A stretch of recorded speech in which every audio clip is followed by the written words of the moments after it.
ঢাকার টঙ্গীর একজন খতিব ইমাম, তাকে ইসকন নামের হিন্দুত্ববাদী উগ্রবাদীরা কিডন্যাপ করে তাকে আমরা অজ্ঞান অবস্থায় পঞ্চগড়ে পেয়েছি। আমরা ফেসবুকে দেখে আসলাম।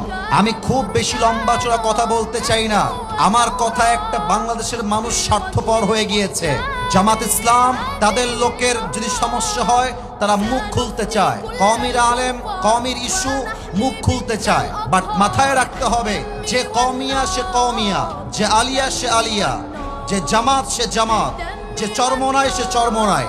বাট আমার প্রথম পরিচয় আহলে হাদিস নয়, প্রথম পরিচয় কওমি নয়, প্রথম পরিচয় মাযহাবী নয়, প্রথম পরিচয় জামাত ইসলাম নয়, প্রথম পরিচয় বিএনপি নয়।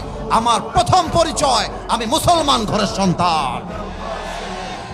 আপনারা প্রতিবাদ করতে চান না, মাথায় রাখবেন, প্রতিবাদ হবে এমন প্রতিবাদ, মুসলমানের তাকবীরের স্লোগান হবে এমন উচ্চস্বরের তাকবীর, এক একটা তাকবীরে বাতিলের মস্তক কেঁপে উঠবে। ঠিক কিনা বলেন?